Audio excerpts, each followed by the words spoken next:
भारत अकेला एक ऐसा देश है जहाँ की आज़ादी के लिए 7,32,780 लोगों की कुर्बानी हुई। और ये 7,32,780 वो शहीद हैं जिनको अंग्रेजों की सरकार ने फांसी के फंदे पे चढ़ाया या फांसी दे दी, जिनको सीधे जिनको फांसी दी गई।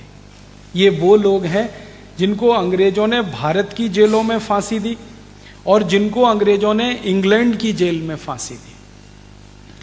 आप जानते हैं कुछ शहीदों को फांसी लंदन में हुई, इंग्लैंड में हुई, जैसे शहीद ऊधम सिंह, उनको लंदन में फांसी दी गई। मदन लाल धींगरा, उनको लंदन में फांसी हुई। भगत सिंह, राजगुरु, सुखदेव को लाहौर में फांसी हुई, जो भारत का अंग था। तो कई शहीद ऐसे थे जिनको विदेशों में फांसी हुई, इंग्लैंड की जेलों में फांसी हुई, और कुछ शहीद ऐसे जिनको भारत की जेलों में फांसी हुई।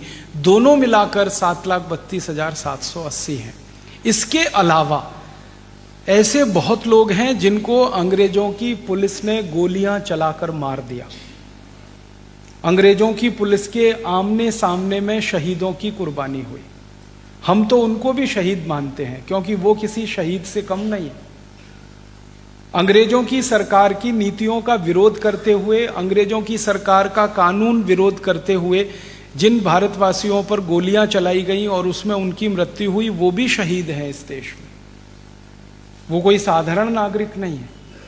और इसके अलावा अंग्रेजों की पुलिस का अत्याचार सहन करते हुए जो भारतवासियों की शहादत हुई, जैसे हमारे देश में कई शहीद ऐसे हैं जिनको अंग्रेजों की पुलिस ने लाठियों से पीट पीट कर मार दिया। उनमें से एक का नाम तो आप सभी जानते हैं, लाला लाजपत राय।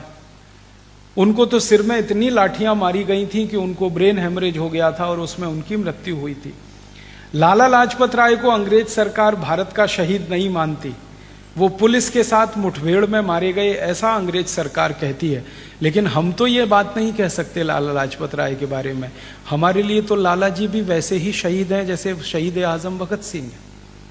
तो अंग्रेजों की पुलिस की लाठियां खाकर, अंग्रेजों की पुलिस की गोलियां खाकर जो भारत के क्रांतिवीर शहीद हुए हैं, और अंग्रेजों की सरकार ने जानबूझकर जिन भारतवासियों को मरने के लिए मजबूर कर दिया है, उनकी संख्या जब जोड़ने की कोशिश हमने की तो वो करोड़ों में है।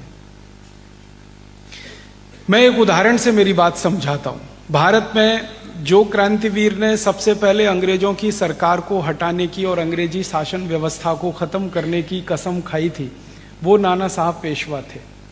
आप जानते हैं कि मूलतः पुणे के रहने वाले थे, लेकिन यहाँ से उनको हटा दिया गया। उनकी पूरी रियासत, उनका पूरा राज्य अंग्रेजों ने छीन लिया। बाजीराव पेशवा का सारा रियासत, पूरा राज्य अंग्रेजों ने छीन लिया। उनको यहाँ से उत्तर भारत में चले जाना पड़ा अपनी जान बचाने के लिए।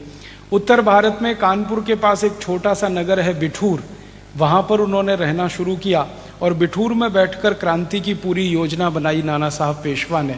तो उनके सहयोगी थे तात्या टोपे, उनकी सहयोगी थी झांसी की रानी लक्ष्मीबाई, उनकी सहयोगी थी रानी झलकारी बाई।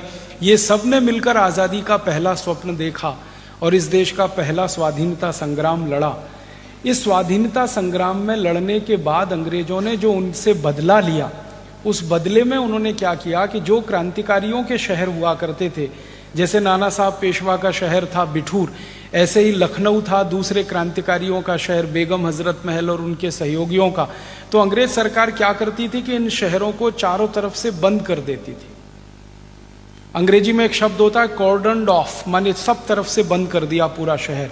अब ना खाने की सामग्री उस शहर में जाएगी, ना शहर का कोई नागरिक वहां से बाहर आएगा। अभी जो कर्फ्यू जैसी स्थिति होती है, वैसी अंग्रेजों के जमाने में बहुत शहरों में हो जाया करती थी। चारों तरफ से शहर को सील कर दिया, 5 दिन के लिए, 10 दिन के लिए, 15 दिन के लिए, 20 दिन के लिए, 1 महीने के लिए। उस शहर में ना दूध जा सकता है, ना सब्जियां जा सकती है, ना भाजी जा सकता है, ना खाने पीने का सामान जा सकता है। और वो स्थिति में लोग